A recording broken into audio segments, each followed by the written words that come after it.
जी, ज़हनी अमराज़ और drug addiction की अगर इसके ट्रीटमेंट के बारे में अगर बात की जाए तो इसके इसमें जो पेशेंट है उसकी फैमिली जो है, घर वाले हैं जो पेशेंट के, उनका जो एक माइंडसेट है, उनकी जो अप्रोच है ट्रीटमेंट की तरफ, उसकी बहुत ज़्यादा इम्पोर्टेंस होती है। और आम तौर पे हम देखते हैं कि उन्हीं की अप्रोच सबसे बड़ी हर्डल होती है अपने मरीज़ के ट्रीटमेंट की तरफ।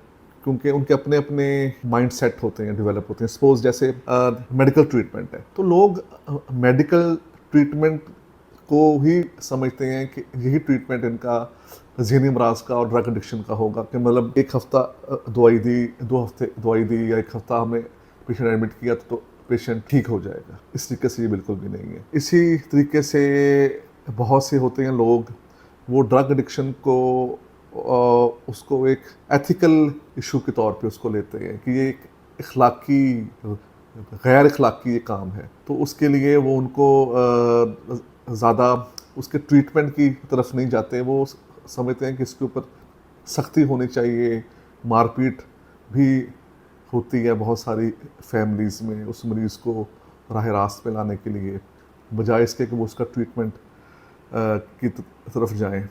तो जो ड्रग एडिक्शन का अब एक साइंटिफिक एविडेंस बेस्ड ट्रीटमेंट है, ऐसे ही साइकेट्रिक इश्यूज हैं, डिप्रेशन है, एंजाइटी है, बाइपोलर डिसऑर्डर है, स्किज़ोफ्रेनिया है, इन सब का एक साइंटिफिक ट्रीटमेंट है जिसमें मेडिसिन्स भी होती हैं और साइकोलॉजिकल जो उसका है ट्रीटमेंट है, साइकोथेरेपी है, फैमिली एजुकेशन है, साइको एजुकेशन है, ये सारी की सारी इंटरवेंशंस भी होती हैं।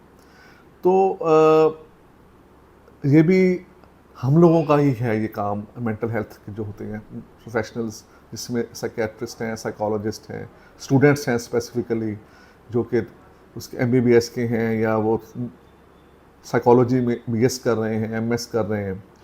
तो उस लिहाज से हम अवेयरनेस हमें देनी है इस बारे में कि इस तरह के अमराज का इस तरीके से इलाज होता है। ये हरगिज़ नहीं है कि एक हफ्ते का कोर्स हुआ और मरीज़ ठीक हो गया, और ये हमारी एक्सपेक्टेशन हो कि बस कि एक दफ़ा बस मरीज़ का इलाज हो गया, मरीज़ के साथ सख्ती होगी तो मरीज़ ड्रग एडिक्शन छोड़ देगा।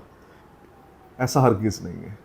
तो इस सिलसिले में फैमिलीज़ को भी चाहिए कि वो अपना जो एक नुक्ता नज़र है ट्रीटमेंट के बारे में, उसको थोड़ा सा उसमें चेंज लेके आने की कोशिश करें। Thank you.